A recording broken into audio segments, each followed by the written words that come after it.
Some scholars claim the entire Bible is pious fiction, and even doubt whether Israel and the Israelites ever existed. For many of the revisionists, these extreme skeptics, there was no ancient Israel. Israel is an intellectual construct. In other words, these people were not rethinking their past, they were inventing their past. They had no past. So the Bible is a myth, a foundation myth, told to legitimate a people who had no legitimacy. The legitimacy of the Israelite past hinges on finding a piece of evidence to prove the ancient origins of the Bible.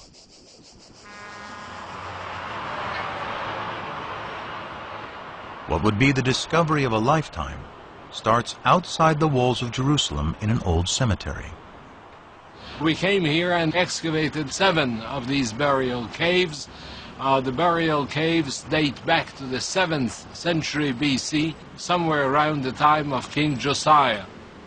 But the caves were found looted, so we didn't anticipate too much. Gabriel Barkay instructed a 13-year-old volunteer to clean up a tomb for photographs. Instead of that, he was bored, he was alone, and he had a hammer, and he began banging on the floor. But the floor turned out to be a fallen ceiling. And beneath it were some artifacts that had escaped the looters.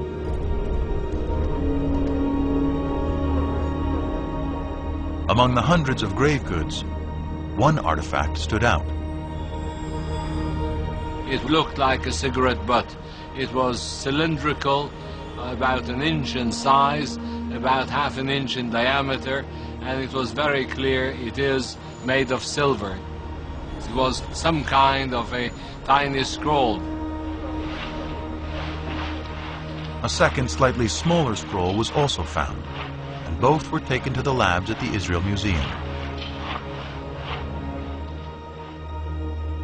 But unraveling the scrolls to see if they contain a readable inscription could risk destroying them completely. Andy Vaughn was one of the epigraphers on the project. Archaeology is basically a destructive science. In order to learn anything, you have to destroy what's there. Gabriel Barkay and his team had to make a decision. Does one unroll these amulets or does one preserve them? They decided that it was worth the risk, and hindsight would tell us that they could not have been more correct. Through painstaking conservation, technicians devised a special method for unrolling the scrolls and revealing their contents. I went over there and I was amazed to see the whole thing full of very delicately scratched, very shallow characters. The first word that I could decipher already on the spot was Yud Hey Vav Hey, which is the 4-lettered, unpronounceable name of God. Further investigation revealed more text and a surprisingly familiar prayer, still said in synagogues and churches to this day.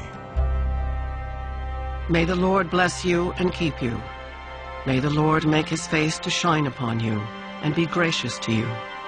May the Lord lift up his countenance upon you and give you peace.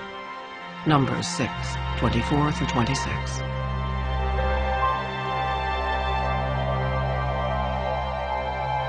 There is no doubt at all that these 2 amulets contain the priestly benediction found in Numbers 6.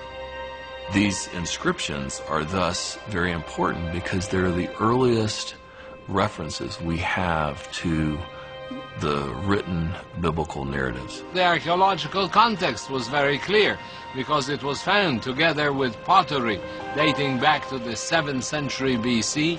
Also the paleography, the shape of letters, points towards somewhere in the 7th century BC beyond any doubt.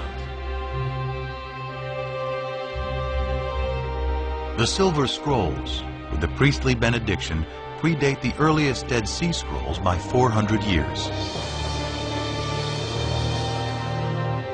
is an amazing find, proving that at least some verses of the Bible were written in ancient times during the reign of King David's descendants.